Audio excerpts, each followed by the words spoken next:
तो हेलो दोस्तों, welcome to gear flick. मैं हूं संदीप और मेरे साथ आज जो मोटरसाइकिल है वो है मोटो मोरिनी एस्केप 650 एडवेंट टूरिंग। अब एडवेंट टूरिंग ही क्यों?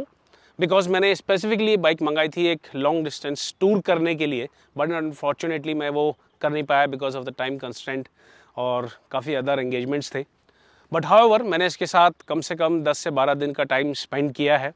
मैंने इसको ज़्यादा तो नहीं, 1000-1200 किलोमीटर के आसपास चलाया है और समझ पाया हूँ कि ये बाइक का परफॉर्मेंस कैसा है, इसकी राइड और हैंडलिंग कैसी है, राइड कंफर्ट कितना है, माइलेज क्या है, ब्रेकिंग कैसी है, वगैरह वगैरह।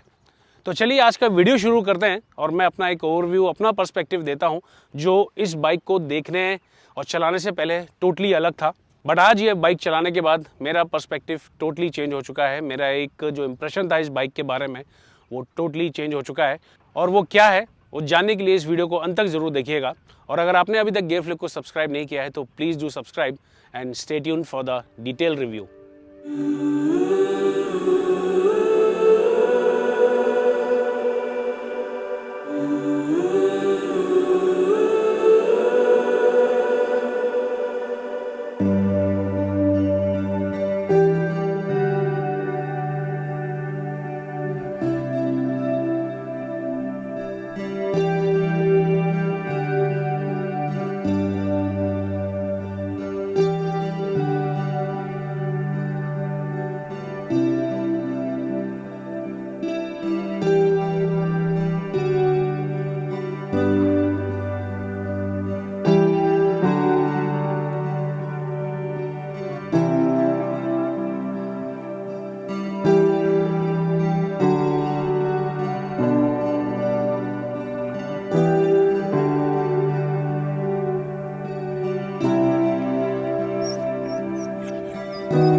तो मोटो मोरिनी की हिस्ट्री जानने के लिए तो आपके पास गूगल है, आप डेफिनेटली उसमें सर्च कर सकते हैं और आपको पता भी होगा।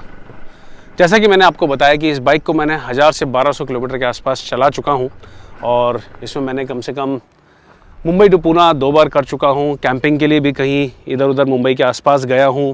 विद इन सिटी मैंने इसको काफ़ी चलाया है और उतना सब चलाने के बाद मुझे इस बाइक की कैपेबिलिटी और इसका जो परफॉर्मेंस है वो अच्छा खासा समझ में आ गया है और वही चीज़ मैं आपके साथ आज डिस्कस करूँगा।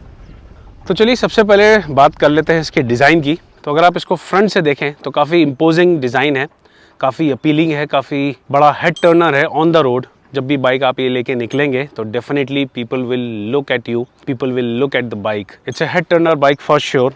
हेडलैम्प इस टाइप का आपने अभी तक किसी और बाइक में नहीं देखा होगा। तो इसमें जितनी भी आपको लाइट्स मिलेंगी सारी एलईडी की लाइट्स है। 2 सामने प्रोजेक्टर हेडलैम्प्स आपको मिल जाते हैं और ये है DRL।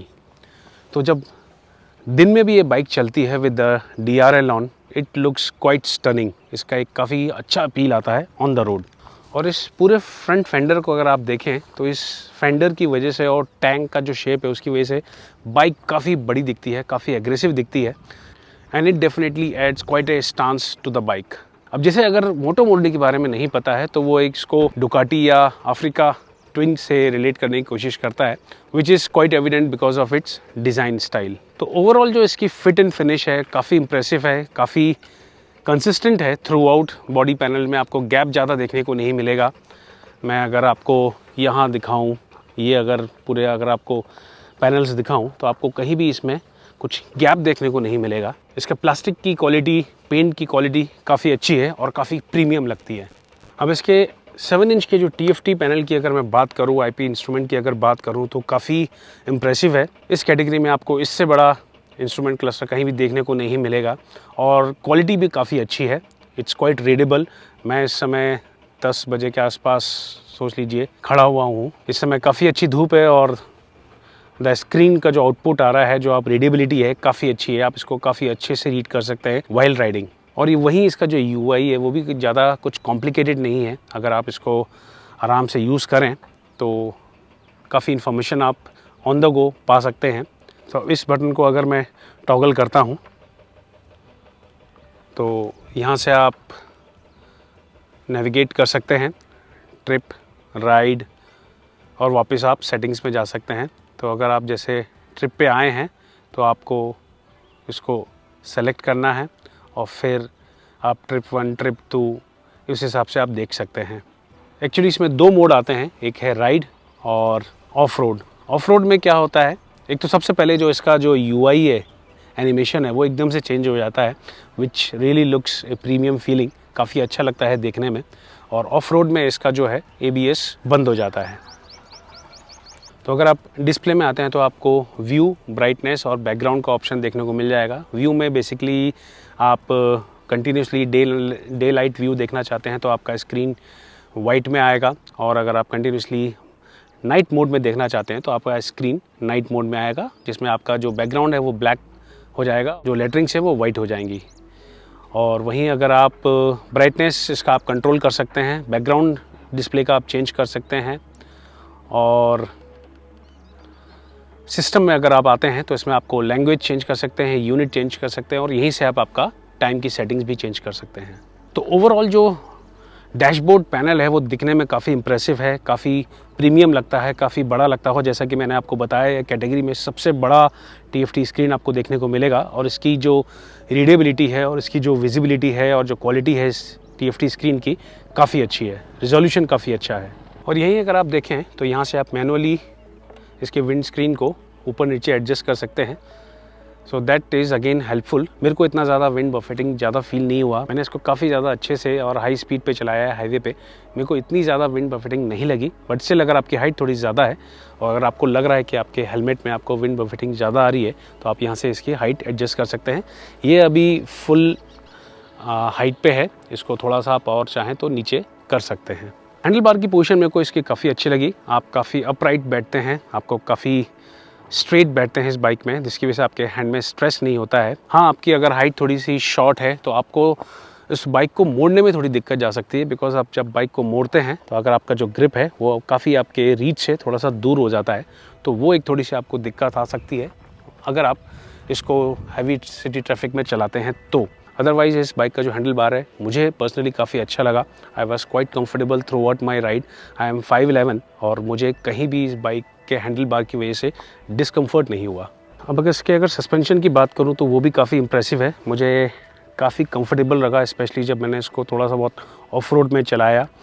मैंने इसको माउंटेन्स में भी चलाया है और हाईवे पे भी काफ़ी अच्छे खासे स्पीड पे चलाया है, तो मुझे जो इस सस्पेंशन की स्टेबिलिटी काफ़ी अच्छी लगी। यहाँ से आप इसका सस्पेंशन रिबाउंड और प्रीलोड एडजस्टमेंट कर सकते हैं, and it helps you to ride accordingly आप जिस तरीके के आप टेरेन पे चलाना चाहते हैं। और सस्पेंशन का एडजस्टमेंट आप केवल सामने ही नहीं पीछे से भी कर सकते हैं, तो आपकी जो राइड कंफर्ट है, आपको जिस तरीके का राइड कंफर्ट चाहिए अपनी बाइक में अलग टेरेन में जाने के लिए, आप उसके हिसाब से इस बाइक को तैयार कर सकते हैं। अब थोड़ी सी ऑफ रोडिंग किया जाए इस बाइक पे, जो ये बहुत ही अच्छे केपेबल है, बट यहाँ थोड़ा सा चैलेंज लग रहा है, but then let's see. I think easily doable है।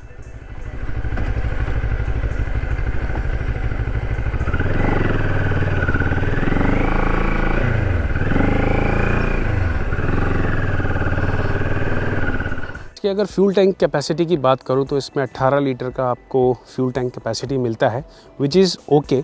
350 से 400 किलोमीटर का आपको रेंज मिल जाता है अगर आप लॉन्ग डिस्टेंस टूरिंग का प्लान कर रहे हैं। बट मेरे हिसाब से इतनी बड़ी बाइक को लेकर अगर आप लॉन्ग डिस्टेंस टूर करते हैं तो 350 से 400 किलोमीटर मेरे हिसाब से थोड़ा सा एक falls on A shorter side. इस बाइक का अगर फ्यूल टैंक कैपेसिटी 20 से 25 लीटर के आसपास होता तो इसका रेंज थोड़ा सा बढ़ जाता, जिसमें आपको राइड करने में और ज़्यादा मज़ा आता। काफ़ी देर तक आप इस बाइक को आराम से चला सकते थे, माइलेज स्ट्रेस आपको दिमाग में नहीं रहता। अब बात कर लेते हैं बाइक के ओवरऑल एर्गोनॉमिक्स की। दिखने में बाइक डेफिनेटली काफ़ी बड़ी लगती है, बट इसकी जो सीट हाइट है वो है 835 mm, which is somewhat equivalent to KTM adventure 390। And because of the seat shape, जो इसका टैंक का और जो सीट का शेप है उसकी वजह से आपको इतना ज़्यादा हाइटेड नहीं लगता है। बैठने के बाद आप इसको काफ़ी अच्छे से हैंडल कर सकते हैं। जैसा कि मैंने आपको बताया, मेरी हाइट 5'11" है और मैं इस बाइक में अपने पाँव को बिल्कुल फ्लैट ज़मीन पे रख पाता हूँ। मेरे को कहीं टिपटो करने की ज़रूरत नहीं पड़ी because of the seat shape. ये शेप जो सीट का है और टैंक का जो फ्लो एक आ रहा है, ये काफ़ी नैरो है, उसकी वजह से आपका पाँव नीचे आराम से आ जाता है। यही थोड़ा सा और ब्रॉडर होता तो मेरे को थोड़ी दिक्कत हो सकती थी। इसके सीट कुशनिंग की अगर बात करूँ तो ये काफ़ी अप्रोप्रिएट है, ना ज़्यादा सॉफ्ट है ना ज़्यादा हार्ड है, और यही आपको एक लॉन्ग डिस्टेंस ट्रिप में हेल्प करता है। तो अगर आप काफ़ी लंबे समय तक बाइक चलाते हैं तो सीट आपको डिस्कम्फर्ट नहीं करेगी। अब इस टाइप के टेरेन पे अगर आप बाइक को लेकर आते हैं, किसी ऑफ रोड सेक्शन पे आप बाइक को लेकर आते हैं, या फिर आप हाईवे पे भी इस बाइक को सैडलिंग करना चाहते हैं, तो because of the tank shape आप इसमें ग्रिप अपने थाई से काफ़ी अच्छे से बना सकते हैं। आप इसको काफ़ी अच्छे से हैंडल कर सकते हैं, मैनूवर कर सकते हैं in such kind of terrain, and this tank shape definitely helps you and gives you support and gives you more confidence while saddling. अब राइड और हैंडलिंग की अगर बात करूँ तो फर्स्ट टाइम यूज़ करने पे आपको डेफिनेटली बाइक थोड़ी सी हैवी लगेगी। अगर आप 200 to 400 सीसी से एकदम से जंप करते हैं इस कैटेगरी में, 650 कैटेगरी में, और स्पेसिफिकली इस बाइक को चलाने पे इमीडिएटली आपको जो एक फ़ील आएगा वो लगेगा कि बाइक थोड़ी सी फ्रंट में हैवी हो रही है, स्पेशली जब आप ब्रेक करते हैं और लीन करते हैं। तो ऑन कॉर्नर ये बाइक जब लीन करती है या डाइव लेती है टर्निंग में, तो उसमें आपको थोड़ा सा फ्रंट हैवी लगेगा, बट वो चीज़ आप बहुत ही जल्दी ओवरकम कर लेंगे। जितना आप बाइक को चलाएंगे, जितना लॉन्ग डिस्टेंस इस बाइक को आप चलाएंगे, उतना ही आप अपने आप को इस बाइक के हिसाब से ढाल लेंगे और धीरे धीरे आप इस बाइक को बहुत अच्छे तरीके से हैंडल कर सकते हैं, मैनूवर कर सकते हैं। इस बाइक के जो टायर है वो काफ़ी इंपॉर्टेंट रोल प्ले करते हैं इसकी हैंडलिंग में, specially on such kind of rough roads and even on tarmac. मैंने इस बाइक को 70-30% रेशियो में चलाया है, 70% on highway and 30% on such kind of terrain, और आई वाज क्वाइट इम्प्रेस। मैं इसको काफ़ी अच्छे से हैंडल कर पा रहा था हाईवे पे, स्पेशली ऑन हायर स्पीड। काफ़ी कॉन्फिडेंस था, काफ़ी अच्छी ग्रिप थी through out my touring on road, और वही फील मुझे इस बाइक को इस टाइप के टेरेन पे चलाने में मज़ा आया, जहाँ मैं इसको काफ़ी ज़्यादा ऑफ रोडिंग करी है, रफ़ सेक्शन पे चलाया है, जहाँ पे ज़्यादा ग्रेवल्स थे, मिट्टी थी, स्लिपरी था। तो ऐसी जगह चलाने के बाद मुझे इन टायर से जो फीडबैक मिला उससे मेरा कॉन्फिडेंस काफ़ी बढ़ा है। जो इनिशियल स्टेज में मेरा जो कॉन्फिडेंस लेवल था और आज जब 1200 किलोमीटर चलाने के बाद जो मेरा कॉन्फिडेंस लेवल है इस बाइक को, वो काफ़ी डिफरेंट है और काफ़ी कॉन्फिडेंस देता है। बट जैसा कि मैंने आपको बताया कि अगर इसकी प्राइसिंग आप काफ़ी एग्रेसिव रखते तो इसके सेल्स नंबर काफ़ी हाई होते, because this is definitely A damn good looking bike, और मैं इसके परफॉर्मेंस से काफ़ी इंप्रेस हुआ हूँ।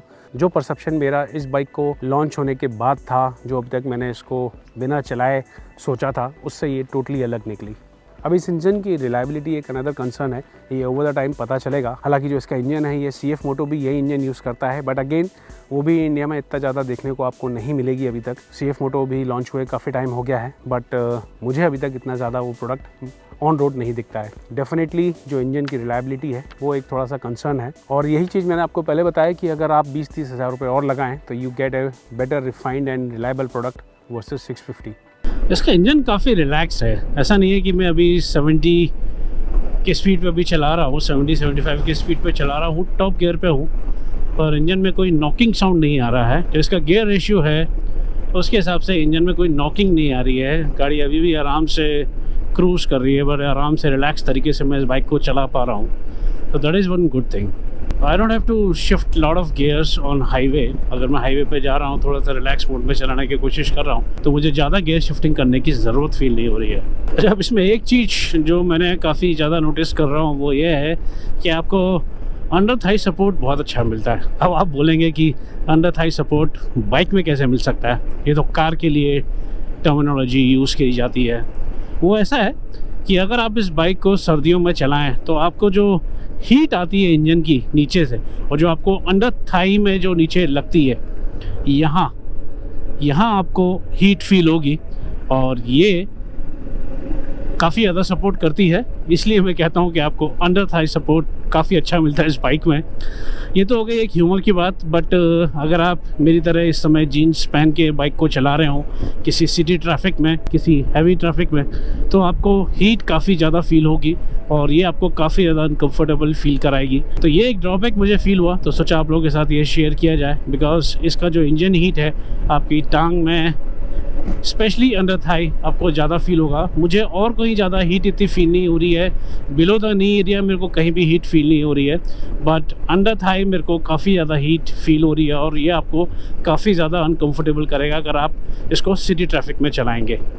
इस बाइक का जो ड्राइव वेट है वो अराउंड 215 kg का है, जो इस कैटेगरी बाइक के लिए हिसाब से काफ़ी ठीक ठाक है। इतना ज़्यादा आपको वेट फील नहीं होगा स्टैंड स्टिल में, और अगर आप सिटी ट्रैफिक में भी इस बाइक को मैनूवर करते हैं तो काफ़ी अच्छे से कर सकते हैं। मैंने इस बाइक को मुंबई के सिटी ट्रैफिक में काफ़ी देर तक चलाया है और काफ़ी हैवी ट्रैफिक में चलाया है, और मुझे इसमें कहीं भी चलाने में कोई दिक्कत नहीं हुई। अब सीट जैसा कि बताया, थोड़ी सी ना तो ज़्यादा सॉफ्ट है ना ज़्यादा हार्ड है। ये राइडर और पिलियन दोनों के लिए बहुत कंफर्टेबल है। पिलियन के लिए भी आपको काफ़ी ज़्यादा जगह मिल जाती है, काफ़ी आराम से इसमें बैठ सकते हैं, और जो इसका फुट पोजीशन है पिलियन के लिए वो भी काफ़ी कंफर्टेबल पोजीशन पे है। एक चीज़ और जो मुझे इसमें थोड़ा सा मिसिंग लगता है वो है इसका एग्जॉस्ट साउंड। जो बाइक का एक प्रोफाइल है, बाइक का जो एक स्टैंस है, जो लुक है, वो मैच नहीं करता है इसके एग्जॉस्ट साउंड से। But it's not a deal breaker, but I wish अगर पैरेलल ट्विन इंजन के हिसाब से अगर इस बाइक का एग्जॉस्ट का जो साउंड है वो थोड़ा और बेहतर रहता तो अच्छा रहता, थोड़ा सा और बेसी होता तो मज़ा आता। But it's not like that. Let me start and show you.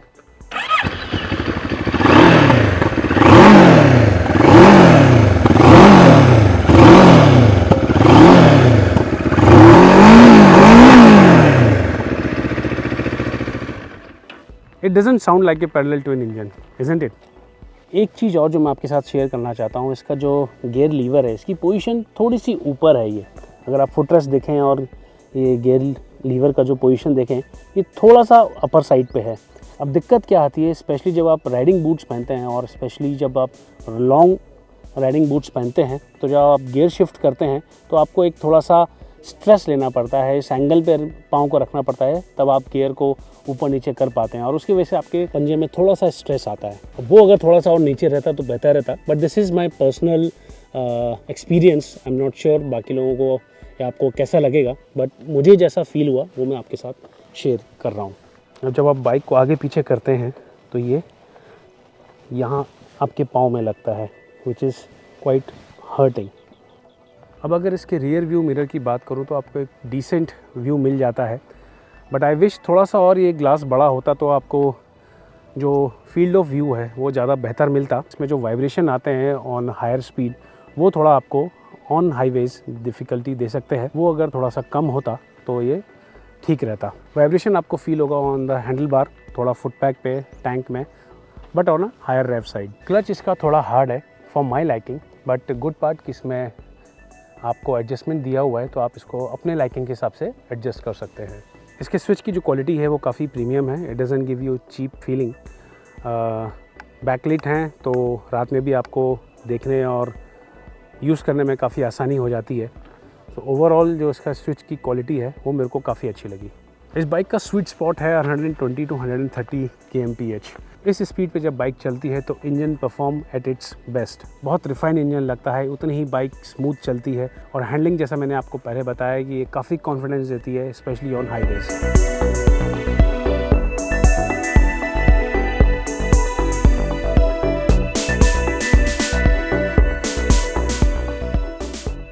तो दोस्तों, आई होप आप लोगों को मेरा ये ओवरव्यू वीडियो पसंद आया हो मोटो मोरनी एस्केप 650 एडवेंटूरिंग के बारे में। आप ये बाइक ख़रीदना चाहेंगे या नहीं, इस वीडियो में कमेंट करके ज़रूर बताएं। इस वीडियो को लाइक करें, अपने दोस्तों के साथ शेयर करें, एंड अगर अभी तक आपने गेफलिक को सब्सक्राइब नहीं किया है तो प्लीज़ डू सब्सक्राइब। और जल्दी मिलता हूँ एक और ऐसी किसी वीडियो में। तब तक के लिए गुड बाय।